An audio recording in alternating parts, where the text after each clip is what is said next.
सचिवालय पहुंचे हैं मुख्यमंत्री अरविंद केजरीवाल। फूल माला और लड्डू से उनका स्वागत किया जा रहा है। गोपाल राय आपको दिख रहे हैं तस्वीरों में। अरविंद केजरीवाल ने ट्वीट करके भी कहा है कि ये जनतंत्र की, प्रजातंत्र की बहुत बड़ी जीत है, क्योंकि सुप्रीम कोर्ट ने आज ये साफ और स्पष्ट शब्दों में कह दिया है कि अफसरों को लेकर, उनके तबादलों, पोस्टिंग, ट्रांसफर, सबको लेकर चुनी हुई सरकार के साथ ही एलजी को काम करना पड़ेगा और चुनी हुई सरकार ही उस पर अंतिम फैसला लेगी। चीफ जस्टिस ऑफ इंडिया ने आज ये फैसला सुनाते हुए दिल्ली की चुनी हुई सरकार की बात की और कहा कि एलजी को उनके साथ उपराज्यपाल दिल्ली सरकार की सलाह पर ही काम कर सकते हैं। कानून बनाने का अधिकार केंद्र और राज्य का है। केंद्र का दखल ज्यादा नहीं होना चाहिए। चुनी हुई सरकार के पास प्रशासनिक व्यवस्था होनी चाहिए। अफसरों पर चुनी सरकार का नियंत्रण जरूरी है। अधिकारियों की तैनाती, तबादले का अधिकार, सब कुछ सरकार के पास है।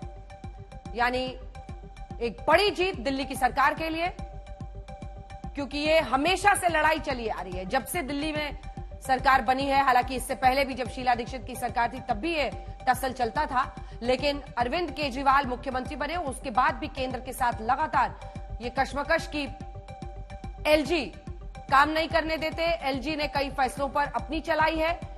दिल्ली सरकार इसको लेकर अदालत पहुंची और अब जाकर देश की सर्वोच्च अदालत ने दिल्ली सरकार की जो ख्वाहिशें थी, जो गुजारिश थी, उस पर पूरी तरह से मुहर लगा दी है। और दिल्ली सरकार वर्सेस केंद्र की जंग पर, क्योंकि दिल्ली सरकार हमेशा ये कहती थी संजय कि उपराज्यपाल केंद्र सरकार के बिहाफ पर काम कर रहे हैं। ऐसे में दिल्ली सरकार के लिए ये एक बड़ी जीत है। संजय जी हाँ, दिल्ली सरकार के लिए एक बड़ी जीत है, क्योंकि अब ये इससे पहले कि सरकार को तमाम केंद्र सरकार की ओर से भेजे गए अधिकारियों के तैनाती और तबादले का अधिकार मिल गया है। इसके साथ ही शादान फरासत जो दिल्ली सरकार के एओआर एडवोकेट ऑन रिकॉर्ड हैं, उन्होंने हमारे साथ खास बातचीत में बताया कि एक और रास्ता खुल गया है, क्योंकि 239 AA और बाकी सारे प्रावधानों में दिल्ली सरकार को, दिल्ली की विधानसभा को यह भी अधिकार है कि वो अपना पब्लिक सर्विस कमीशन बना सकते हैं। तो मुझे लग रहा है कि अब अगली लड़ाई यहां जाएगी कि हम पब्लिक सर्विस कमीशन बना रहे हैं, दिल्ली काडर के अपने अधिकारी होंगे। हमें केंद्र एजीएमयू काडर के अधिकारी नहीं चाहिए। हम अपने काडर के अधिकारी खुद तय करेंगे। हमें हमारा कोटा, हमारा पूल दिया जाए, हम उसको अलग से तैनाती करेंगे। और ऐसे में केंद्र सरकार चुप नहीं बैठेगी। इतनी कच्ची गोलियां तो केंद्र सरकार ने भी नहीं खेली है। तो ऐसे में मुझे लग रहा है कि सुप्रीम कोर्ट का ये मैदान एक बार फिर दिल्ली सरकार बनाम केंद्र सरकार का एक रण क्षेत्र बनने वाला है, जिसमें दिल्ली सरकार जल्दी ही अपनी कैडर की स्थापना करेगी और अपना पब्लिक सर्विस कमीशन बनाएगी, जिसकी इच्छा वो कई बार जता चुकी है। और इस फैसले ने, इस निर्णय को पंख लगा दिए हैं।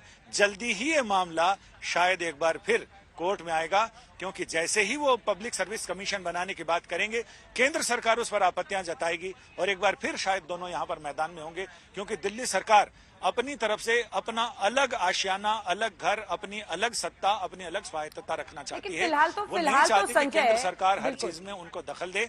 आगे आप कह रहे हैं कि फिर से कन्फ्रंटेशन देखा जा सकता है, लेकिन फिलहाल जब मामला सुप्रीम कोर्ट 5 जजेस के बेंच ने ये कहा है कि अफसरों के तबादले को लेकर सब कुछ चुनी हुई सरकार का फैसला होना चाहिए और उपराज्यपाल को चुनी हुई सरकार के साथ सलाह करके ही फैसला लेना है।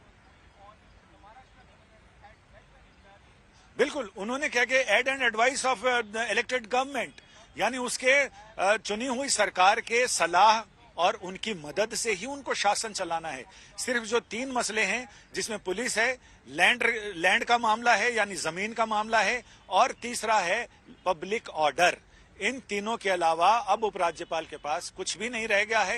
रोजमर्रा की चीजों में पहले भी दखल देने से मना कर दिया था, अब सर्विस का मामला भी गया। अब उपराज्यपाल के पास यानी केंद्र सरकार के पास ये 3 चीजें रह गई हैं। बाकी सारी चीजें कहें तो दिल्ली सरकार के पास है। दिल्ली सरकार अब उनकी सर्वा मालिक है। सिर्फ 3 कमरों की चाबी उनके पास नहीं है, बाकी पूरी हवेली इनके पास है। 3 कमरे कौन कौन?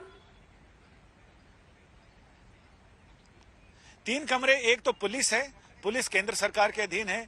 लैंड यानी लैंड यूज, जमीन का कैसे इस्तेमाल करना है, और तीसरा है पब्लिक ऑर्डर, ये तीन चीजें पिछले आदेश में ही जब 5 जजों की पीठ ने फैसला दिया था उसमें उन्होंने साफ कर दिया था कि लेफ्टिनेंट गवर्नर के पास ये तीन चीजें होंगी। रोजमर्रा की कार्रवाई में एलजी दखल नहीं देंगे और साथ ये कि aid and advice of elected government LG अपना काम उससे ही चलाएंगे। उन्हें मानना पड़ेगा वो, क्योंकि कोर्ट ने आज अपने फैसले में भी संविधान पीठ ने साफ कर दिया है